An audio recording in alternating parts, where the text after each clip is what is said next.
ইট পাথর আর কংক্রিটের ক্লান্ত নগরে ছেড়ে মানুষ ফিরছে শেকড়ের কাছে, ফিরছে সে ঘরে যেখানে এখনো সন্ধ্যা নামলেই মা তাকিয়ে থাকেন দরজায় আর বাবার চোখে মুখে জমে থাকে সন্তানের ফেরার প্রতীক্ষা। ঈদের ছুটিতে ঘরে ফেরা কারো হাতে উপহারের ব্যাগ, কারো চোখে প্রিয় মুখ দেখার আকুতি, কেউ বা আবার একরাশ ক্লান্তি নিয়ে ছুটছেন একটু শান্তির আশায়।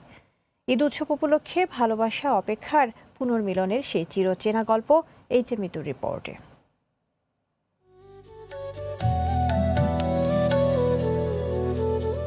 যান্ত্রিক শহরের কোলাহল আর সময়ের নির্দয় দৌড়ে হারিয়ে যাওয়া মানুষটি ভুলে যায় নিজের মাটির উঠানটাকেও।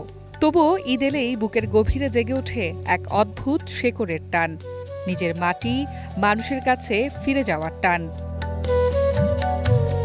কমলাপুর রেলওয়ে স্টেশন যেন শুধু যাত্রা স্থান নয়, এ যেন অগণিত মানুষের নাবলা আবেগের এক বিস্তীর্ণ জনপদ। এখানে প্রতিটি মানুষের মুখে ফেরার ব্যাকুলতা, প্রতিটি চোখে অপেক্ষার দীপ্তি।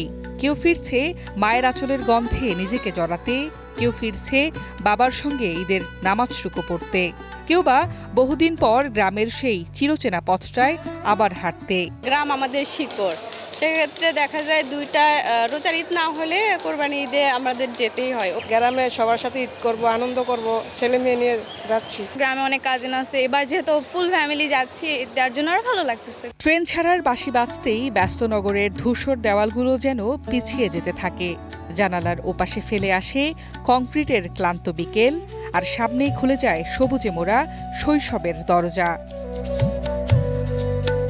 ঈদের এই বাড়ি ফেরা তাই শুধু যাত্রা নয়, এ যেন ক্লান্ত মানুষগুলোর আবারও নিজের ভেতরের মানুষটাকে খুঁজে পাওয়া, ভালোবাসার কাছে ফিরে যাওয়া, আর শেকড় ছুঁয়ে আবারও বেঁচে ওঠার এক অনন্ত আয়োজন।